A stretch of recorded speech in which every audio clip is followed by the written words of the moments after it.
Bonjour à tous, bienvenue dans notre matinale. Ce matin, j'aimerais aborder le sujet de la foi, thème central de notre vie chrétienne, en choisissant le verset de Romains 4, verset 5. Si quelqu'un n'accomplit pas d'œuvre, mais place sa confiance en Dieu, qui déclare juste les pécheurs, Dieu le déclare juste en portant sa foi à crédit. Et pour illustrer en fait ce passage, j'ai pris une petite histoire que j'ai trouvée dans le livre de Kuhn. Ça se passe en Angleterre, où il y avait une grosse rumeur qui circulait, la banque est en train de faire faillite. Et on peut s'imaginer ce que ça produit. Le même jour, plus de 500 personnes coururent dans cette petite ville pour y retirer le dépôt qu'ils avaient fait. Le directeur tout affolé, qui avait un certain respect pour le pasteur, le fit appeler et lui dit, monsieur, si tous les gens nous obligent à leur rembourser leur dépôt, nous serons obligés de déposer le bilan et alors ces gens-là ne pourront pas être remboursés. Mais si ils nous font confiance, nous rembourserons à terme tout ce qu'ils nous auront confié. Le pasteur a étrangement dit au banquier, je vais vous aider. J'ai confiance en vous. J'ai un petit peu d'argent à la maison, je vais vous le confier. Il rentra à la maison, prit son argent, sa femme lui demanda qu'est-ce qu'il faisait, et il dit qu'il prenait cet argent pour le confier à la banque. Et là, il se poste sur le seuil devant toute la foule qui fait la queue pour être remboursée. Il dit, mes amis, vous me connaissez tous, je vis avec vous depuis plus de 25 ans et j'ai confiance à cet établissement et à son directeur. Voilà, j'ai 300 livres, je vais les déposer car je crois que cette banque est sûre.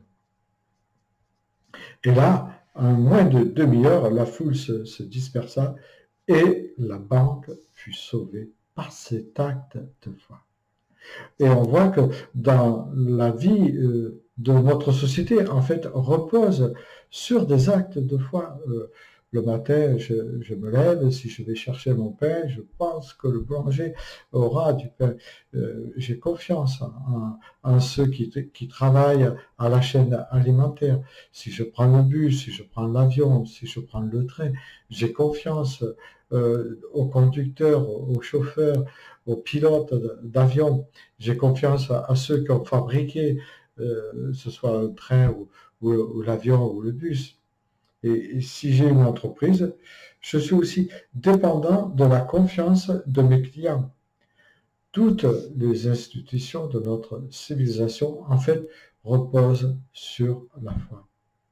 Et nous savons qu'il en est de même de notre salut. Notre salut dépend de la foi. Mais qu'avons-nous fait de notre foi? La foi, c'est un acte de pleine assurance. La foi, c'est cet acte de pleine confiance, mais d'une relation aussi confiante en l'éternel. En hébreu, c'est aman, c'est être dans une relation solide, indestructible, dans une relation vraie. C'est la même racine que quand on dit amen, qui veut dire c'est une réalité ou c'est vrai. En grec, c'est être confiant, avoir foi. Malheureusement, parfois, on traduit cela par croire. La foi, c'est pas croire, car c'est assez ambigu en français et ça laisse penser qu'il s'agit d'une croyance à avoir malgré l'incertitude. Alors que la foi n'est pas une incertitude, c'est une certitude. Et nous avons ce magistral exemple d'Abraham, cet homme dans Genèse 15:6, où il nous est dit, Abraham eut confiance en l'Éternel qui lui imputa à justice. Et nous savons aussi que le refus de faire confiance, Israël en a payé cher, ce refus de faire confiance. Dans Deutéronome chapitre 1, versets 31-32, il est dit, au désert, tu as vu que l'Éternel ton Dieu t'a porté. Comme un homme porte son enfant, un peu plus loin, il est dit, malgré cela, vous n'avez pas eu confiance en moi, dit l'Éternel.